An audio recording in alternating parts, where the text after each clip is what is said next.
The Athletic.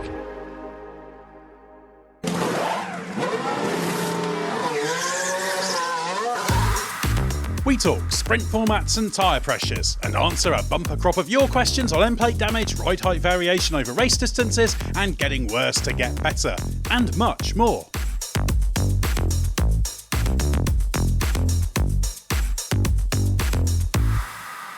Welcome to the latest edition of the Race F1 Tech Show. I'm Edd Straw, still here in China after the Grand Prix, but thanks to the wonders of modern technology bridging the 5,000 or 6,000 miles, I'm joined by Gary Anderson. And Gary, of course, has done most technical jobs in F1, designed race-winning cars, has always had a remarkable knack for breaking down technical complexities in motor racing. So how's things, Gary? F1's return to China bring back any memories for you? Yeah, I mean, it's obviously... It's nice to see them back in China. There's such a huge crowd there and such a huge support for it that it's a huge market, to be honest, for Formula One, and it's great to see them back after all the troubles we've had worldwide, but China have had fairly dramatically. So it's a good circuit. It's a pity to see that sort of thing wasted. I think it does bring out the best in cars. There's a good mix there between high speed, low speed, and straight line performance. So it was a good weekend, and we did see some good racing. Yeah, and I think everyone quite enjoyed being back at that track. I think it has something to offer, as you just said. So quite popular. So as always, we'll have a free choice of topic to start the podcast. Anything catch your eye over the weekend? Well, obviously it was the first sprint race. So with the changes in the regulations for the sprint races this year, it was interesting to see how that unfolded. Everybody will have an opinion on how it should change or what it should be, but at the end of the day, it's a 1/3 Grand Prix distance race with its own qualifying session, and I think it served that purpose. There's not massive amount of points for it, but it was a good race. It was a race that it was 19 laps of racing for everybody right through the field. Max Verstappen didn't have it all his own way to begin with, and it's quite interesting how he's very clever at driving. Really, at the beginning of it, you thought, the first 3 or 4 laps, you thought, well, he's in a bit of trouble here. He's not barreling past the leaders as quickly as you'd expect him to. But that's the time whenever the tyres are at a crucial stage. You just got to look after them for those 3 or 4 laps. And if you can do that for those 3 or 4 laps when the level of rubber on the tyres is quite thick, then there's a good chance that you end up having a better tyre later on in the stint. And also, driving around behind somebody, if you're not in a position to really attack them and pass them, you hurt your tyres as well. So it just shows that, mixing it at the front and driving away from somebody, he's very good at it.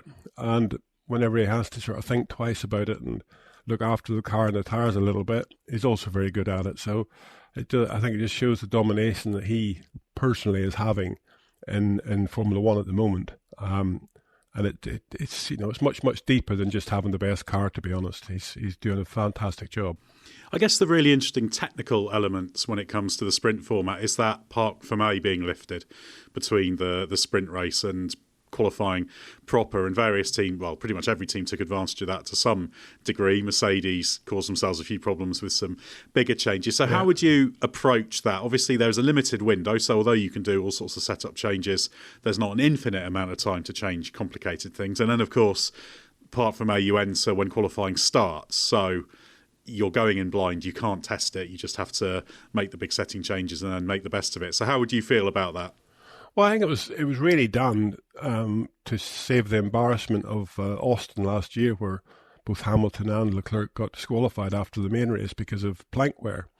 It allows them to actually, the main objective was to actually allow you to sort of tidy up the ride heights, I suppose, due to the wear during the sprint race, because that's the first time you would get a decent run over a decent amount of laps. So I think, as I say, Mercedes shot himself in the foot by doing whatever they did. I mean, they talk about draconian setup changes and whatever on Hamilton's car, but why? He finished second in the sprint race. He wasn't going to beat Verstappen, but he did a solid job. There was cars behind him that probably expected to finish ahead of him. Why would you do so dramatic a setup change on it? Why wouldn't you just sort of dot the I's and cross the T's and make the best out of the car that you've got? Because if you'd done that, they would have had a much better race. Okay, a mistake in qualifying put him 18th on the grid, and it was always going to be difficult to recover from there. But, for that first stint, when he had the soft tyres on, he didn't go anywhere. It was just follow around those guys that were seconds slower than him, to be honest. So, or seconds slower than he should be. So, in reality, it's one of those things where it does give you the opportunity to optimise your car a little bit for the Grand Prix, but it also gives you the opportunity to do exactly what Hamilton did and shoot yourself in the foot. So you need to be very careful with it. You need to look at where you are and where you expect to be, and then try to do the best you can. And I think if we take the Mercedes situation, I think what we saw with Russell at the weekend was getting the best out of the package that he has. And that's where they are. They are, in reality, they are behind Red Bull, obviously. They are behind Ferrari. They are behind McLaren, and they are behind Aston Martin, or at least they're nip and tuck with Aston Martin at some points in time. So they just need to accept that right now, just get the best out of what they've got consistently, and allow the development team to understand the car and where its deficits are, rather than trying to find that magic bullet that will put them in the front of the grid again and allow them to win races, because they haven't got the equipment to do that. So yeah, it was a good thing, and it made the opportunity for the race a little bit better. But I don't think it's any big thing, and each team needs to respect it in their own personal way. Yeah, exactly. There were actually a few concerns about the ride height thing. One team boss mentioned on Thursday that F1 would look very stupid if you got a load of cars thrown out at the end of the sprint for plank wear. Obviously, it was unlikely to be that bad because the short duration of the sprint means even if you have got it a bit wrong, you're probably not going to do quite enough damage. But it does show that there's still uncertainty in teams, isn't there? Even with all the simulation tools they've got with these ground effects cars, the Venturi cars, there's still that area of uncertainty because of all the effects that you've talked about many times on this podcast. Yeah, I mean, the performance comes from getting the cars to be low to the ground. That's how a ground effect car works, and how you seal the sides of the floor to act like an invisible skirt, I suppose you might call it, to stop air leaking underneath the car. So it's always going to be the challenge is to maximise the downforce relative to what ride height you're running. But what you have to do is make sure the car ends up legal. So if the car has to run a millimetre higher and you lose a bit of downforce because of it, then the car needs to run a millimetre higher. You need to find solutions to getting that sealing effect down the sides of the car without having the car mechanically running so low to the ground. So it's a balancing act, to be honest. I mean, if it's the sprint race was 19 laps, and you're going to be starting the race there with 35 kilograms of fuel. So in effect, you shouldn't really have a big problem with plank wear. If you've got a problem with plank wear in the sprint race, you're going to have a massive problem with plank wear in the main race because of the extra fuel, the 105 kilograms or whatever everybody would start with. So it doesn't make a big difference, but the extra fuel does. How would you say it slows the car down? It's just heavier. It just doesn't move so easily. So when you do touch the ground with the underfloor, it would stay there longer with heavier fuel. So I don't think the sprint race is going to be a big drama, but you got to read it right, and you got to make sure that you realise the differences between that 35 kilograms and 105 kilograms, and what that will do to the ride heights and the duration that the ride height will stay lower. So. Yeah, it's just work. It's just simulation and work, and making sure you're on the safe side rather than the risky side. Another thing I wanted to ask you about is it's something that's not talked about a huge amount with modern Formula One cars. It's the old setup tool of the tyre pressures, but obviously it's not a setup tool because this is something that's stipulated by Pirelli. The tyre pressures, particularly for the front tyres, were really high in Shanghai. They were basically targeting an expected stabilised running pressure of 28 psi was what they were gunning for, which is very, very high for an F1 car, isn't it? And you're getting into road car territory. So I thought that was worth talking about. Perhaps you can contextualise how high that is, why they might be doing that, and why the lower tyre pressure and the tyre pressure freedom is something that is not allowed to teams anymore. Yeah, well, I mean, if I go back to the old days, I suppose, of the Bridgestone and even Goodyear and whatever back in the 90s, we were running at a low speed track like Monaco. You'd run maybe 17, 18 psi front pressure and 14, 15 psi rear tire pressure, because the lower the tire pressure, obviously, the larger the contact patch. So the more rubber on the ground as such. Way back whenever we didn't have blankets, you would be leaving the garage. This is before the 90s. You'd be leaving the garage at less than 10 psi front pressure and 5 or 6 psi rear, because the pressure builds up with the temperature increase. But you had to look after it at that point in time, because the tires could come off the rims. But as we went through time, the tire pressures become much more critical. High-speed track, as I say, in the 90s, you'd be running maybe 18 to 20 psi front and 16 to 18 psi rear, and you'd use that pressure as a sort of optimization for balance, downforce balance and grip levels. So tractions obviously would be better with a lower rear tire pressure. The car would be a little bit more nervous if you had a lower front pressure in high-speed corners, but better grip in low-speed corners. So it was a balancing tool. But now Pirelli legislate that the pressure of the tires, and that's all come from the fact that these cars produce so much downforce. They're producing end of a straight or in a very high speed corner, they're producing 3.5, 4 ton of downforce, and that all has to go through the tire. So you end up with a situation where the tire sidewall takes all that load.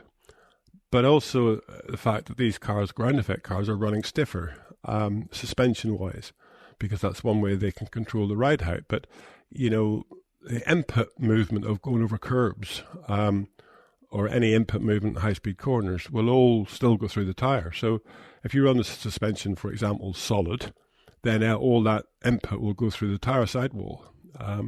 If you run the car softer, then some of that input will go through the suspension.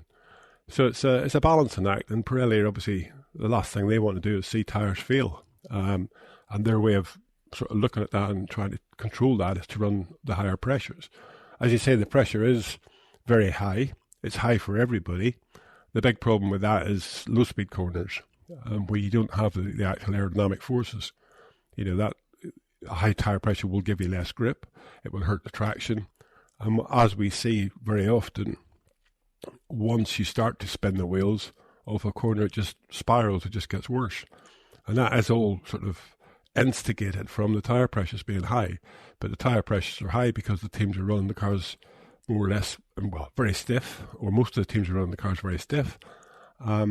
So the tyre sidewall's taking all that curb input. And it is those inputs are massive. I mean, we've seen in times for the suspension, we have suspension failures just from going over curbs. So the tyre is just the same. It can only absorb a certain amount, and pressure inside the tyre just stops that happening. So it's one of those situations. It's a spiral to nowhere, I suppose you might call it. But nobody's going to want half the downforce on the cars. If you half the downforce, you would immediately be able to run the tyres softer. But that's not going to happen. So either Pirelli have to come up with a much more rigid tyre, which is where they were heading with the bigger rims and lower profile sidewall. But that didn't really work out because if you take the volume change, it's actually very small. The complete tyre itself got to be a bigger diameter. So the actual input, the volume inside the tyre, even with the bigger rim, is negated by the fact that the tyre is bigger itself. So it didn't really do them any good. So they're stuck on the same boat as they were with the 13-inch rims as such.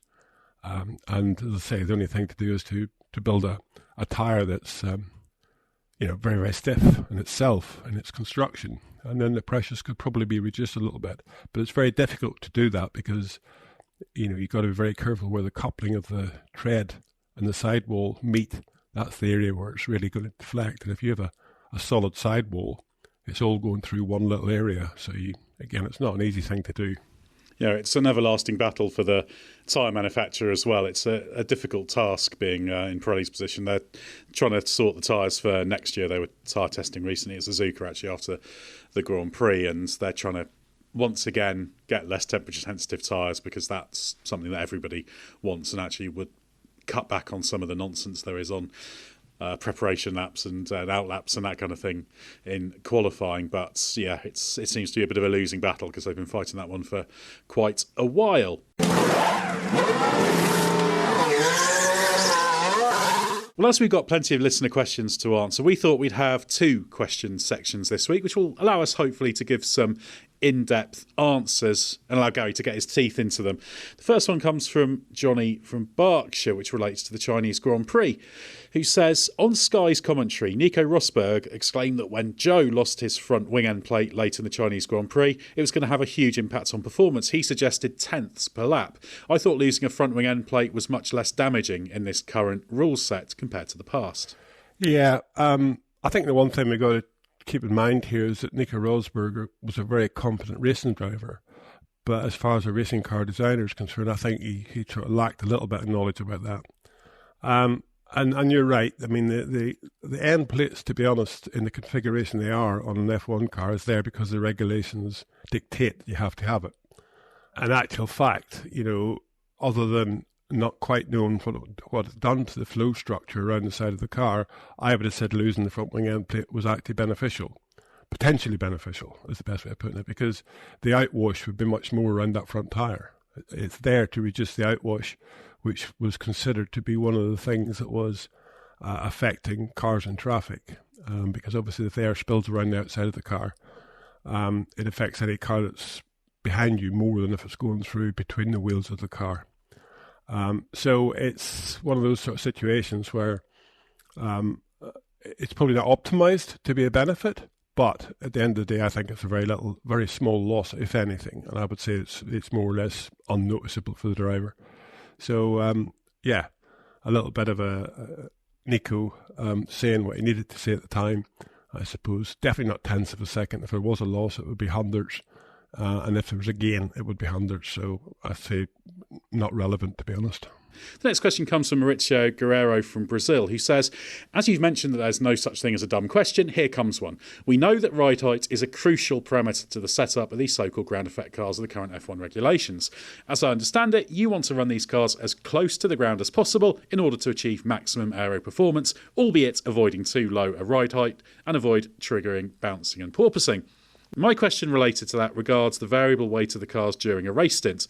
As the cars start the race with maximum weight due to fuel load, can we assume that the lower ride height that these cars run is during the start of the race, and therefore the aero efficiency progressively decreases throughout the race? If so, does it also mean that during qualifying, when the cars are running on the sniff of an oily rag, they are actually under a suboptimal aero performance? Or are there any tricks in the suspension with which to compensate such variability in car weight throughout the race? Well, it's never a dumb question, as you say, and it's a very good question, Maurizio. It's one of these things, if we do look at the cars, for example, they do produce something in the region, at high speed, they do produce something in the region of 4 tons of downforce, 4,000 kilograms. And the car itself weighs 790. So, at the end of a long straight there, the car is going to be sort of almost 5 ton in downforce. And we're talking here of a fuel load of 100 kilograms or 105 maybe, but a difference to qualifying of 100 kilograms. So the weight of the car because of the fuel is a relatively small percentage. So it won't be as though the car is less than optimum in qualifying and at the best at the start of the race, because obviously the difference is the fact that 100 kilograms you've got to accelerate and brake it as well. So it's one of those things that it all gets washed out really in the whole thing. If you did optimize the ride height of the car to suit the low fuel, and it did mean that it was too low at high speed, obviously the plank wear would be higher and could run you into trouble with scrutiny and post race. But the difference would be very, very small. The difference in ride height, you'd be talking tenths of a millimetre, and I think that would just wash out really in the overall performance and the overall downforce that the car can generate. The big thing, to be honest, is that to try to make it that the car design and the airflow structure is such that you're not really using the mechanical seal of getting the car near the ground.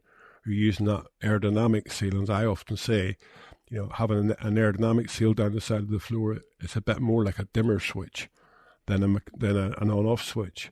So that little bit of ride height change, that tenth of a millimetre or half a millimetre, is not quite as critical. The losses won't be as big, and the gains won't be as big, but the consistency will be much, much better. And obviously, teams will have a good understanding of any slight variations.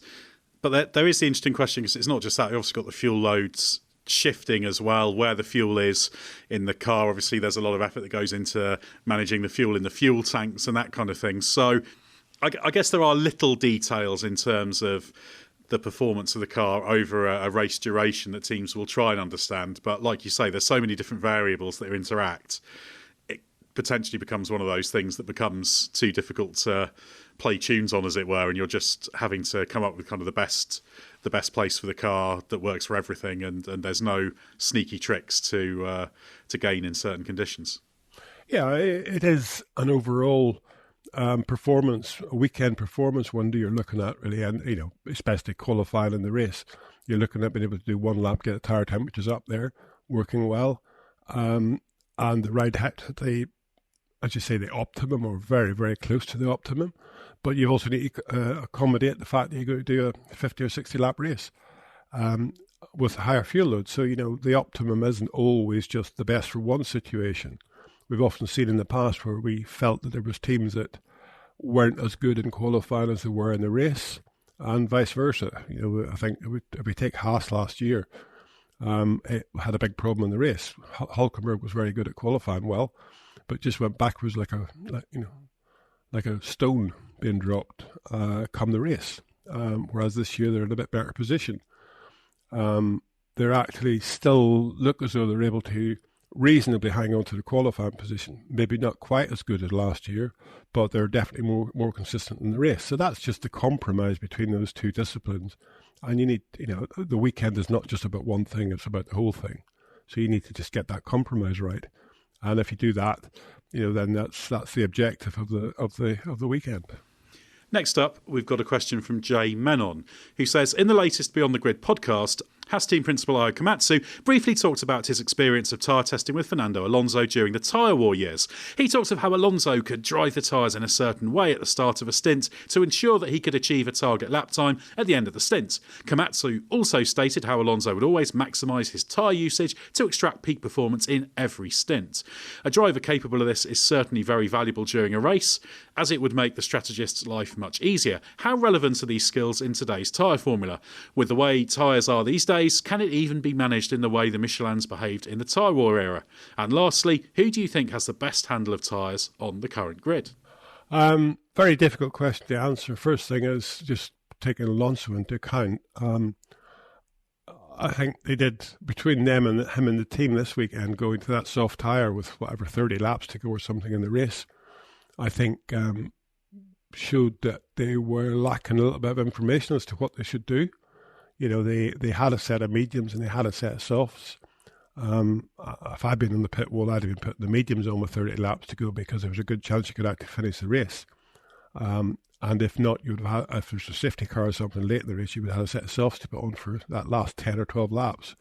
So you could get the best out of both. But putting the softs on with 30 laps to go, there was no way you're going to make the end of the race.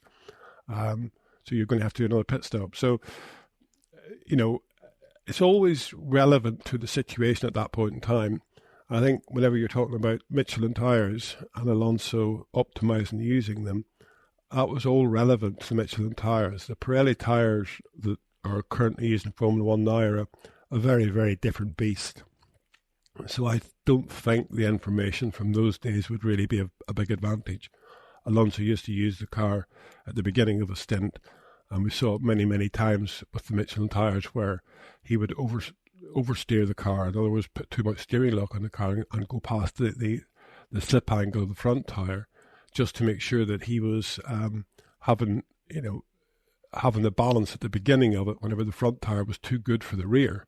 So he would create understeer himself in a way, and then as the tyre balance would change, he would reduce that oversteering on the front tyre, so the tyres would, he'd always work with the rear tyre basically. He'd always try to make sure that the rear tyre was at its optimum. I don't think you can do that with these tyres. The slip angle on these tyres is much smaller than they were on the Michelin tyre. So it's one of these sort of things where I think you have to work with the tyres you've got. I don't think it would have been a big help for him for these days. You've got a different tyre, you've got to understand it a little bit differently. As far as anybody on the grid can handle the tyres, I think, we saw, that Lando Norris isn't bad. In China, he looked after the tyres very well. It's one of those things, when the car balance is good, you've always got a driver that can look after the tyres. Sergio Perez, with his years at Racing Point, he was looked after as the sort of tyre whisperer. So it's a situation with the car you've got as opposed to the driver. You have to say that Max Verstappen isn't too bad at looking after tyres. He's won enough races just to show that he's able to read the tyre quite well and work within its capabilities, and usually go as long as anybody competitively on a tyre. So I don't think there's any one driver out there that can take a not so good car, or a car that isn't as well balanced, and sort of use his talent to look after the tyre better. I think it's a combination of the driver and the car and the way you want the balance of the car. So I think the question's out as to who, as a team, gets the car balanced the best to look after the tyres, and the driver then drives within the tyres, driving that car that's being kind to the tyres. There's also the situational element, isn't there, that if you're, say, a team slap bang in the midfield of F1, for the sake of arguments, it's a little bit harder to manage the tyres in races, simply because you can't play it the way you want to. You referred to Verstappen in the sprint race earlier. He could bring the tyres in nicely early on and then deploy the speed when he needed it. Whereas if you're trying to pull off an undercut, or you're under attack or whatever right at the start of your stint, sometimes you're forced to pushing hard on the fresh tyre when there's the most rubber on it, where there's the most movement. You can obviously very much define the life of the tyre, certainly the kind of performance you get out of it with the way you treat it early on. And sometimes you can end up with cars that look like they treat tyres particularly badly, but sometimes it can just be situational. So it illustrates that virtuous circle, doesn't it? That when you're at the front, you've probably got a car that's well balanced and can treat the tyres well, but you also have the greater opportunity sometimes. So it's another one of those ones that shows the complexity of this whole equation. Yeah, it is for sure. I mean, the one thing by definition, if you're mid-pack, you're in traffic, you're going to be in more turbulence than the guy out front. So immediately your tyres are going to get a harder time. We talk about these cars being better in traffic than the older generation cars were pre-2022, but it's only relative. There's still a downforce loss, and there is a front downforce loss when you're in traffic. So that will always compromise your balance, which is when you start to hurt the tyre. I mean, if a car's understeering, you think, okay, I'm destroying the front tyre, but that's not true. A car that understeers will have much more snappy oversteer and corner exit. So that it's very difficult to look after the rear tyres. No matter what the situation is, it's difficult to look after the rear tyre. That's the one you've got to watch, because that's the one that drives you forward all the time. And also it's a tyre that gives you the balance front to rear. If you have a little bit of understeer, say it's driver confidence inspiring, I suppose you might call it, but you've got to be careful that you're careful on that throttle. And we see it quite often. You'll see a bit of understeer in the car and then a snap oversteer, and that's what happens, because as you reduce the steering lock on corner exit, you go back to where the tyre's gripping best, the front tyre, and the front tyre will grip, and you just can't react fast enough. The front tyre will grip quicker than you can sort of steady the throttle or back off the throttle a little bit. So you'll always get that snap, because the front tyre's gripped, giving you more cornering power, and the rear is just at the same position, so it will slide more. So yeah, it's always a compromise. The best place to be is on pole position, disappear, get a second, at least a second of a lead by the end of the first lap, and you're out of DRS, day done. That's it. You need a fast car to win races. That's what you need. Nothing else matters, to be honest. Exactly. Speed makes things a lot easier when it comes to racing, certainly. The next question comes from Eric Knecht, who says, as an American newbie to the sport of only about the last 5 seasons or so, how do teams determine what direction their car philosophy goes in? Do they look at engine power compared to the others? Do they have a sort of historical precedent they need to follow with previous generations of cars? I've always found it fascinating to learn what exactly makes every team's car tick, and there don't seem to be very many resources online for this question to be answered easily. Examples I'm referring to are McLaren's last couple of cars being famously difficult to handle under braking and in slow corners, while being an absolute monster in high-speed corners, while the Williams of last year and the year before had a top speed that rivaled even Ferrari, while being a battleship in the turns.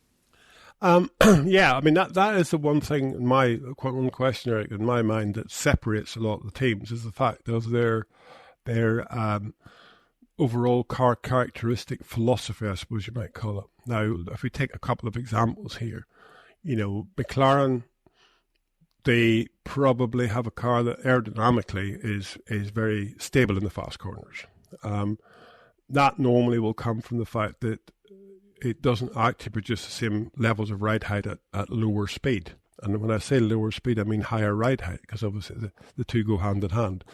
The car's higher when it's going slow than it is when it's going fast.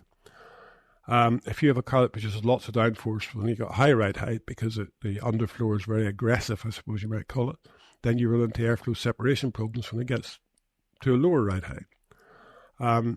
So it's a sort of chicken and egg situation. You've got to make that philosophy of your car. It needs to be for the big operating window that it goes through.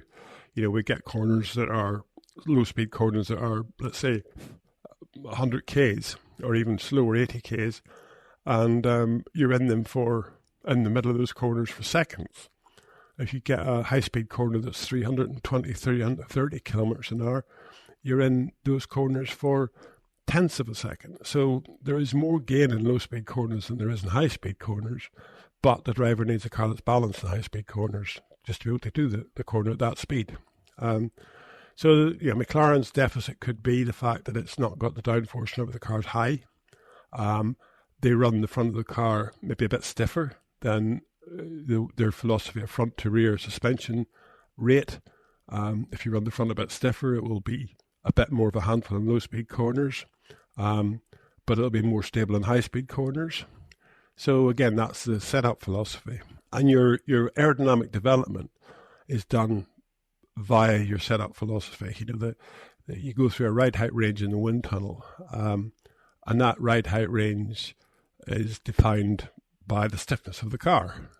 So as your ride heights change, by going faster, the car will move relative to the front and rear stiffness, vertical stiffness that you've got the car, and you got to take that all into account, because your wind tunnel, none of it's done transiently. It's all done at steady state. So it's all done at different ride heights, and that front to rear relationship is relative to the stiffness of the front and rear suspension.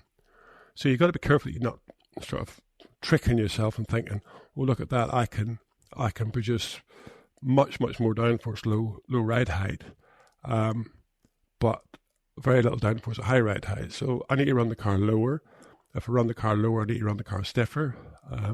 So you end up with a spiral to nowhere, because you end up with the car solid and a fixed ride height as such, and you can't drive it like that. So it's your sort of internal company philosophy that allows you to sort of put together a package that means you end up with good downforce at high speed, good downforce at low speed, and a compliant car when it comes to hitting curbs. Going on to the Williams situation, yes, we saw, I think, last couple of years, Williams had a car that was very fast in the straight, but it lacked cornering ability.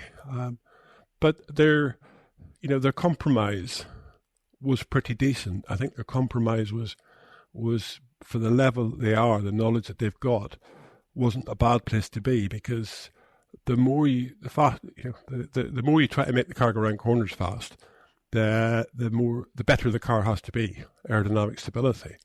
Going down straight quickly, we could all do that. I've never heard a driver complaining about the car understeering or oversteering down the straight. Whereas once you get into a corner, the balance of the car matters, the consistency of the downforce matters. All that stuff really becomes a problem. Whereas going down the straight, 5 kilometres, 10 kilometres quicker than anybody else, the balance doesn't really matter too much. So by making the car go around corners faster with more downforce, you go a little bit slower in the straight because of the drag, but the problems become a multitude more because just the fact of keeping the balance consistent. So you can easily dig a hole for yourself. It's about the knowledge you have within the team, I suppose, and how you optimize your car. But it's the philosophy of how the car works aerodynamically, and that's never changed for many, many years. It's still the same thing as a human being turning the steering wheel, and he needs confidence in the car from low speed to high speed and consistency. And that's what the philosophy of a team should be. Give the driver that confidence. Well, we'll have a few more questions in a moment, but just a reminder that if you wanted to send in any questions for future episodes, send them to podcasts@therace.com. That's podcasts@the-race.com. You can either send them in written form or you can send a voice note if you record that on your phone and attach that to the email, letting us know who you are in it, and we'll play that in the show.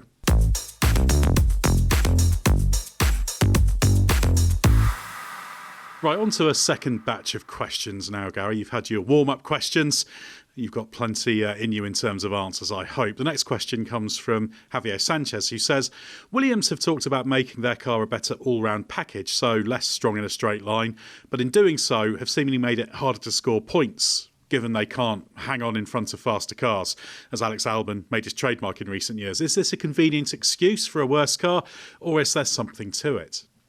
I think it is a convenient excuse, to be honest. The car itself isn't a better package. The package is the compromise between straight line speed and cornering ability.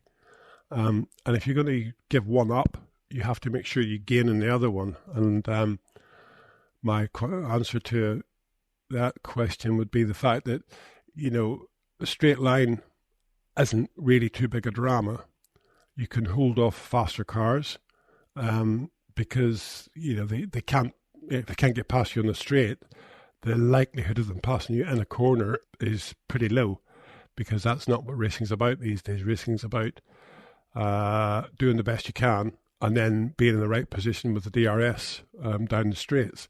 So that's when overtaking takes place. So Williams in the past had a good philosophy of just generating enough downforce to be a reasonable car and making sure the car was balanced to their straight line speed. And if the car was balanced through the corners, they weren't really hurting the tyres too much. The car might be moving a little bit more, but if it's got a decent balance, the driver will live with that, as long as he knows where he needs to be quick. That last corner onto the straight, try and do the best you can. And normally the corners onto the straight these days in these type of circuits is a lower speed corner. So downforce is not such a massive thing. But once you give up that straight line speed, you're sitting duck. And if you've got a slower car that's going slower down the straight, or the same speed as somebody else, and somebody else has got DRS, then you're sitting duck. And that's what Williams are suffering from this year. They're basically giving up their benefit and not really got the advantage. To play devil's advocate on that, can you argue you sometimes need to take one step back to go 2 steps forward? Because obviously downforce is the name of the game, isn't it? So sometimes you can have a car that's overpowered in certain areas, and if you can get a little bit higher than maybe would be your natural level, you can sit there. Whereas you need to kind of push through that in order to get into that sequence of just adding performance. So I think that's the kind of argument Williams is trying to make, that their car is a bit better, but actually it's a little bit harder to get those bigger results. But they might end up, rather than fluctuating between, I'd say, 6th fastest and 10th fastest, they're a bit more consistently, say, 8th fastest, 7th fastest, but without that peakiness. Do you think there's anything in that, or do you still think that's filed under just excuses? I would file that under just excuses, to be honest, Ed. It's one, again, it's one of these sort of philosophies. I haven't seen the benefit, and I haven't heard the drivers talk about the benefit. It's early this year. We've got a few races to go yet with this 24 race season, so maybe they will find their feet. They've had a pretty rough start to the season because of accidents and incidents, but those accidents and incidents didn't happen for no reason. They happen for some reason. There was obviously a few that were not necessarily their driver's fault, but there was a few that were their driver's fault. And those usually come from the fact that the car is not as consistent. The thing about a car that's got a bit less grip is, a bit less grip but still well balanced, will be that the driver will drive it quickly, as quick as it can go, because the car will just move that little bit more, slide that little bit more, but it won't be nasty to drive. And what I'm seeing at the minute, I think, is a car that is a bit nastier to drive. It's, as you say, time will maybe fix it, and that's why I say there's quite a few races to go this season yet, and you've got to give them a chance to catch up just with bits, never mind the fact of development bits. So all's not lost yet with Williams, but as I say, you've got to sort of see where the gain comes from before you throw the baby out with the bathwater. You know, if you keep the straight line speed and gain on downforce, then that's the objective. But you don't want to just give away the straight line speed and not actually get the consistent downforce. But as you say, time will tell whether they actually have made the right decisions. At the minute, I'm not seeing it. The next question comes from Robin McPhee, who says, in 2020, McLaren trialled driver seats manufactured from natural flax fibre as a sustainable alternative to traditional carbon fibre composites. McLaren highlighted flax fibre's many advantages over carbon fibre, not just environmental, such as up to 30% reduction of raw material costs, resistance to brittle fracturing and splintering, and its greater vibration absorption. McLaren gave the impression that flax fibre is a better performing material than traditional carbon fibre in some use cases. However, since then, I've not heard of McLaren or any other team adopting flax fibre in the manufacturing of their cars. Was this material ultimately deemed unsuitable for F1, or is it being used in areas not immediately visible to fans? Well, on the latter part there, yeah, areas not visible to fans. I mean, they may use it for the seats in the car. We don't know. I wouldn't be surprised. But the one thing as a team, I don't think I've ever done or saw another team doing is, if they find someone that's better, and better's a very loose word here, if you find someone that's better, you don't stand up and publicly shout about it. You get on with using it until somebody finds out you're using it. So I wouldn't be surprised if there's some usage going on with different materials from what we classify as the very loose word carbon fibre, because carbon fibre's endless. You know, it goes from one end of the scale to the other, as far as strength's concerned, right through to stiffness. So you don't get nothing for nothing in this world. As I say, carbon fibre, you can start with a fibre that's very tough, but it's not very stiff, and you can go right through to a fibre that's hugely, hugely stiff, but, you know, if you look at it, it'll crack. So it's one of those sort of situations where you've got to choose the material for the right application. I go back from the days of the seat being a foam insert that you made and the driver sat in it, to it's an area where you can experiment. But as I say, that for the same stiffness on a component, you either, you know, if it's cheaper, you usually have to put more weight into it, and if it's more exotic, you can have a lighter component. So I'm not saying McLaren aren't using the material, and I'm not saying it isn't environmentally the right thing to do, but it's courses for courses. You need to make sure you're using it in the right application. And as I say, we haven't heard that much about it. I wouldn't be surprised if they use it for those seats or for some other bits and pieces that aren't critical to the stiffness or the weight of the car. The driver's seat's a typical example because the driver and seat are weighed together, and I think it's 85 kilograms perhaps that they have to be. Otherwise, you've got to put ballast into it. So that ballast, you might as well make the seat heavier if you've got lighter drivers, because it means that the seat is it spreads the weight all around the seat area and the driver area, as opposed to one having to bolt some ballast in one position. But you have an opportunity to use a different material that isn't as stiff for a given weight. And if you've got some other material that will save the world or save you some money, then you might as well use it for the seat. So I wouldn't be surprised if they still use it for that, but I haven't seen details of it. Yeah, there's certainly references to it still being in the seat last year, so I suspect they probably are. But yeah, as you say, it's not necessarily going to be changing the world, and if it was, they'd probably not shout about it too loudly. Next question comes from Oliver Dale, who says, I'd love to know more about how an F1 car livery and paint is applied and how long this takes, etc. What sort of paints are the heaviest, new and old? Metallic colours, like a gold Jordan or metallic green Jaguar? Why have a gloss matte paint? How has the significance of a car livery in motorsport evolved over time? The most recent evolution on a car I see is the McLaren e-ink screens either side of the driver that changes through the race, which point to a strange possible future.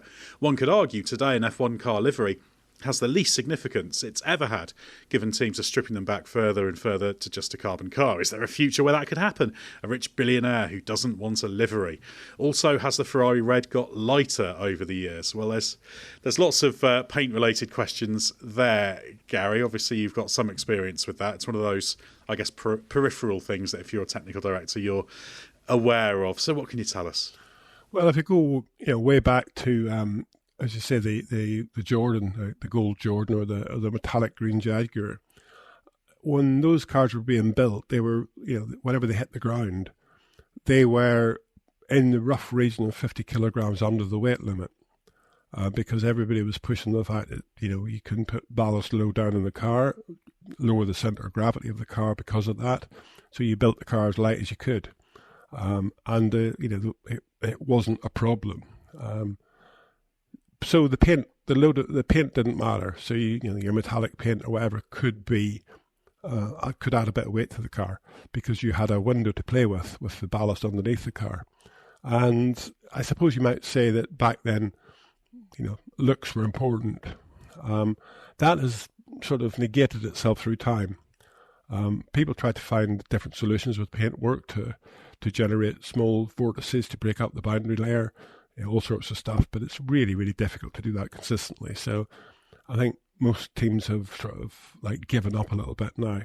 And it's a big compromise currently between the amount of resin that's left in the carbon fibre, because whenever you're baking the carbon fibre, it's put under pressure and you have a bleed cloth. So you're actually theoretically squeezing the resin, which is bonding the carbon fibre together. You're squeezing a percentage of that resin out of the carbon fibre and you're bleeding it into this bleed cloth. So you end up, you start with whatever 40% resin, you end up with maybe 20% resin or something. So the more you do that, though, then the rougher, I suppose you might call it, the carbon fibre surface will be. But that's lighter than paint. So it's the compromise between getting that rough carbon fibre surface to look good by, I suppose you might call it filler paint, and then putting the colour paint on top of that. And that's what's led a little bit to the teams using a matte finish, because on a rougher carbon surface, the matte finish doesn't look bad. On a rough carbon surface, a gloss finish would look terrible. So, it's a compromise again of the resin left in the carbon and the finish of the carbon compared to the finish of the paint that you want. And it'll always be a compromise. And currently, with the weight limit the way it is, teams are pushing hard to achieve that weight limit. There is so much stuff on these cars now, stuff that makes them work, that it's gone are the days of building a car 50 kilograms under the weight limit. You're lucky if you can build a car that's on the weight limit. As I say, because there's so much stuff on them. And then that means, the teams will compromise on how much you paint it. I mean, paint's still the same thing. It's put in a spray gun and it's sprayed across the surface. And depending upon the surface you want, that's what you get. Or the surface that you can live with, that's what you get. So yeah, if you had a rich billionaire coming in and saying, I'm happy, I like a black car, then we can have a black car. You don't have to paint it at all. Just some decals on it will break it up quite nicely. And, as I say, when we released the Jordan 191 initially in carbon fibre, it was one of the nicest looking carbon fibre cars I've ever seen. I'm a bit biased there because obviously it was my responsibility, but the design of it was my responsibility. But at the end of the day, I don't think it looked bad because it was black. And at that point in time, we weren't getting tricked with resin content and stuff like that. We weren't clever enough to do all that. But it was one of those sort of situations where it looked okay in black, So I wouldn't be against a black car, and I don't think it's wrong. I don't think the cars look bad at the moment at all.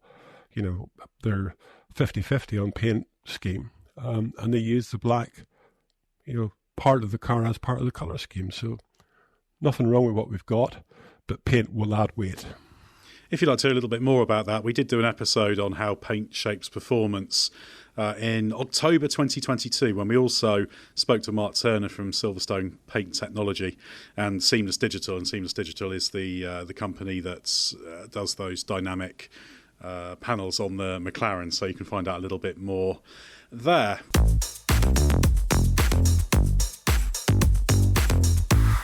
As I say, if you want to send in a question, send it to podcasts@therace.com, podcasts@the-race.com, either written or voice note form. And as one of our questioners alluded to, yeah, there are no stupid questions.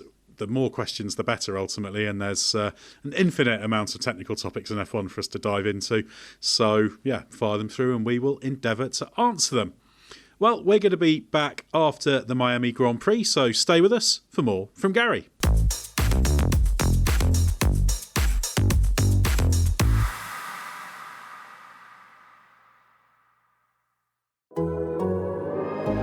The Athletic.